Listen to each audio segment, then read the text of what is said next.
What attractions are at Thorpe Park? I visit Thorpe Park once every week. It's a brilliant place, but here's all attractions ranked worst to best.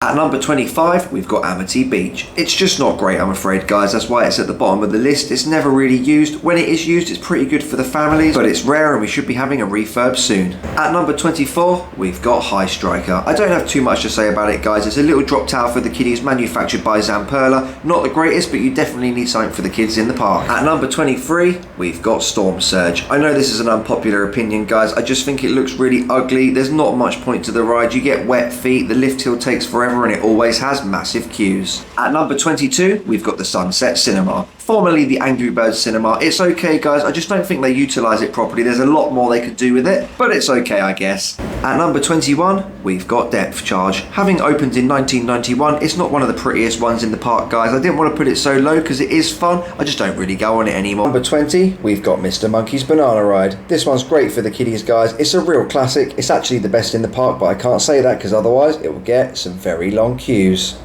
At number 19, we've got Rumber Rapids. Unfortunately, it's not open very often anymore, guys. It did used to rock a really good theme song back when it was sponsored by Ribena, in need of a removal or retheme. At number 18, we've got Big Easy Bumpers. Who doesn't like bumper cars, guys? And with the recent rethemed Big Easy Boulevard, it got a fresh touch of paint, a small retheme, and it's a lot of fun for the whole family. At number 17, we've got Quantum. A real childhood classic. When you're not 1.4, guys, this is great for the kiddies. This was my go-to when I was below 1.4, but unfortunately, I just couldn't wait to get on something else. At number 16, we've got Double Tea Party. Let's get this tea party started! Who doesn't like teacups, guys? And these ones, you can actually spin them really, really fast. At number 15, we've got Zodiac. This Huss Enterprise is a lot of fun. It's part of Thorpe Park's flat ride collection. It's probably one of the more scary ones because you don't have any restraints. At number 14, we've got Vortex. This pendulum swinging ride by KMG, it's a lot of fun, guys, and to be honest, it's quite unique because I haven't personally found another one that faces inwards like this one. At number 13, we've got Rush. This SNS swing is a lot of fun, pretty scary with only the lap bar there, guys. It's got a pretty good capacity when both arms actually work. I just wish it had a longer cycle. At number 12, we've got Colossus. This Intamin classic, guys, it was the former record holder with 10 inversions. The reason it's so far down the list is the fact that it's just pain and the restraints are horrible. At number 11,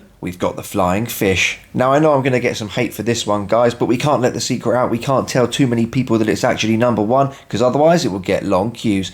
Number 10, we've got Samurai. I know it looks like a bog standard flat ride, guys, but it is a true classic. There's just something about it. It's absolutely brilliant, and it was originally located at Chessington. At number 9, we've got the Ghost Train. Formerly known as Darren Brown's Ghost Train, including VR. I did prefer the old version, but that's not to say the new version is very good and it keeps a lot of the old ride systems inside. At number 8, we've got Tidal Wave. When Tidal Wave first opened, it was the tallest water ride in Europe and it's a real classic. Although we don't go on it unless it's summer, 2.7 bathtubs of water over your head. At number 7, we've got Detonator. This Fabric drop tower is a lot of fun. The ride operator gets to control when it drops, and with the removal of Apocalypse, it's now the best drop tower in the UK. At number 6, we've got Walking Dead The Ride, formerly known as X No Way Out and X. Honestly, guys, it was a lot better when it went backwards, but this indoor coaster has brilliant theming. Not so relevant anymore, but it's still great. Number 5, we've got Nemesis Inferno. This B&M inverted coaster is a lot of fun. I really do think they should just scrap the Nemesis name, though. Keeping its volcano theme, it's not bad. At number 4, we've got Saw the Ride. When it first opened, it was the world's first horror-themed roller coaster. With great theming, it was a lot of fun, but unfortunately, over time, it's got extremely rough. At number 3, we've got the Swarm. This B&M wing coaster is an absolute beast. We've been on so many of them over Europe. It's probably our second favourite, with Flight of the Demons being number 1 at Hyder Park. The theming in this area is absolutely brilliant. Thorpe Park, bring Brave It Backwards back. At number 2, we've got Stealth, the world's fastest accelerating coaster. This Intamin hydraulic launch coaster is an absolute beast and a front row ride is phenomenal. At number 1, we've got Hyperia, the UK's new tallest and fastest roller coaster. Manufactured by Mack Rides, this roller coaster is awesome, with some absolutely insane elements and probably one of the best drops we've experienced so far. If you enjoyed the video, guys, hitting that subscribe button really does help us out, and don't worry, it's not the end, there's more videos here.